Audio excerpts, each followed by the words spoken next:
Konnichiwa, street dogs, watashi wa erikim desu. Right, so some turbo thoughts. So this first thought is quite simple. The basic gist and notion is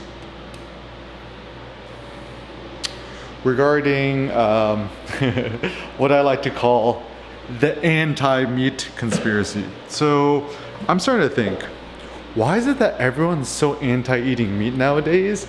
And my theory is it might be a combination of virtue signaling. It actually might be a combination of, people who, lack criticality.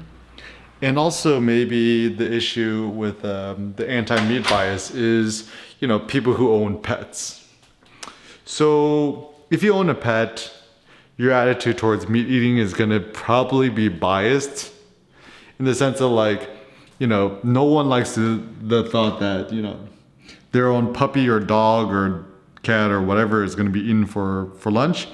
And so we tend to, the bias now is animal lives are equivalent to human lives. Now, I think this is utter nonsense. Even if I had a dog that I totally loved with, whatever, but even if a stranger had the opportunity to save a stranger's kid's life or my dog's life, dude, I would 100% choose the human life. Now, this is the weird bias. So this is towards a sociological understanding of, animal rights and stuff like that. So first and foremost, we use the terms like, oh, humane. It's like, this is humane, this is inhumane, whatever. But humane means human. Animals are not human. There's something else, right? So certainly you don't want to slaughter animals for shits and giggles. That's not nice. But I think we shouldn't get suckered into thinking that, a human life is equivalent to an animal life. And this is just basic societal trends. So you notice that you go to SF and stuff like that, you don't see no kids. You see, young couples like yuppies or, millennials or, people a little bit older with dogs and pets instead of children. And I think the reason why we have this shift is because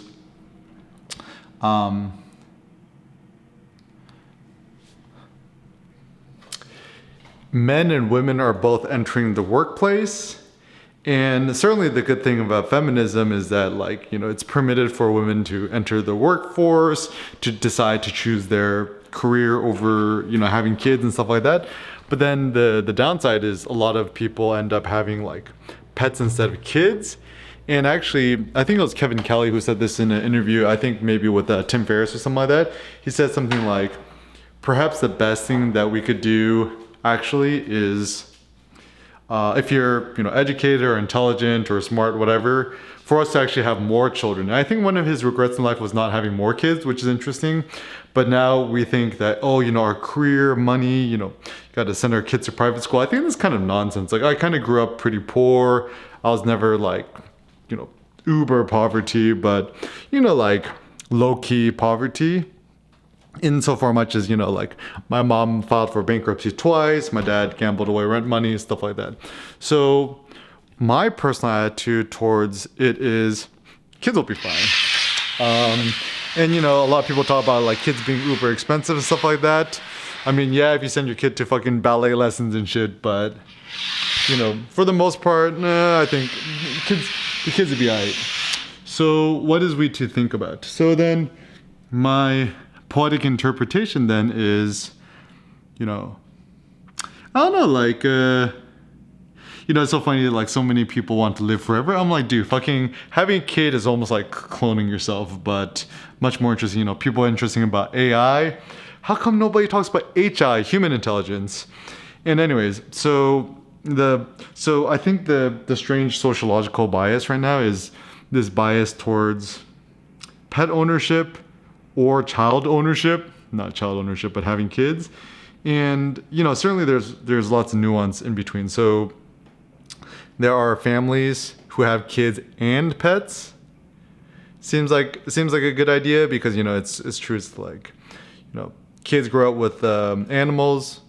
I think the kids actually have stronger immune systems because dogs are dirty or pets are dirty, whatever. But actually, small doses of that kind of dirtiness is kind of like pre probiotics for kids. So obviously, like I'm not like it's a free country. Everyone should be able to do whatever they want, have kids, not have kids, whatever.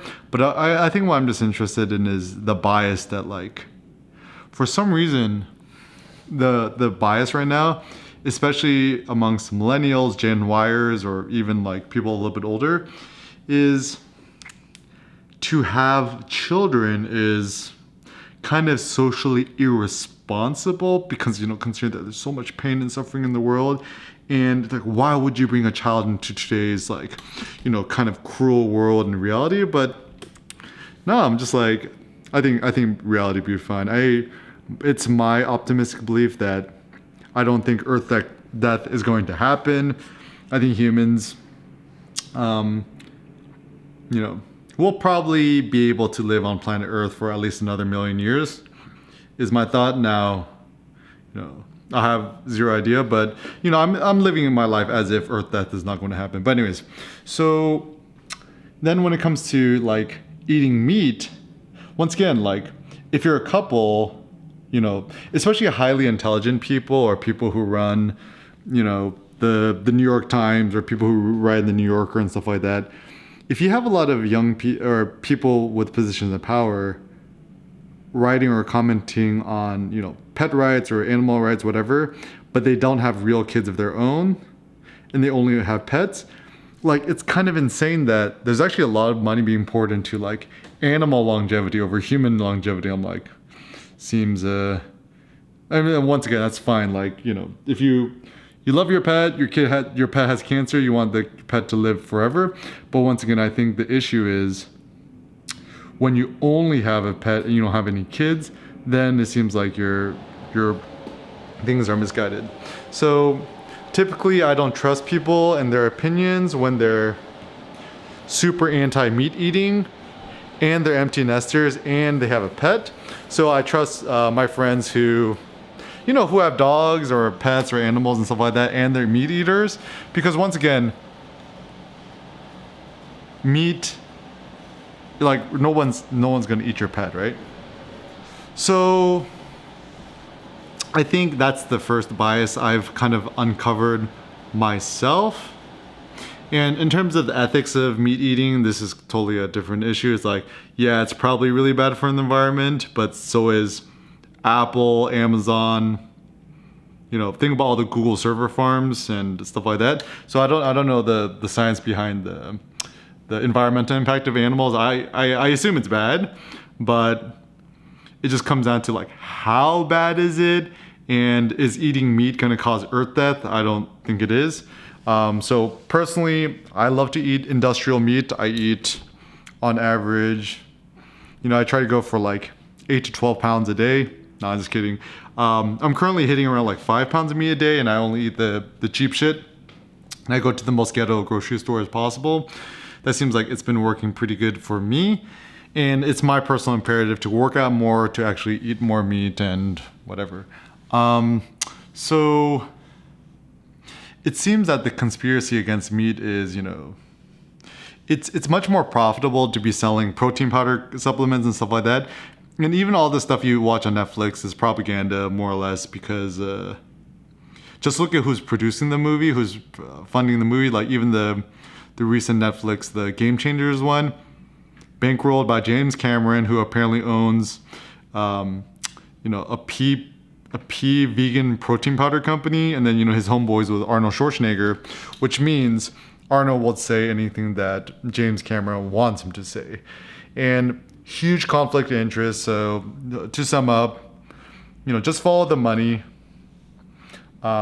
just study the societal trends, and maybe understand the sociology of meat and meat eating, and it could give you greater guidance in terms of what you personally decide to do with your food consumption habits.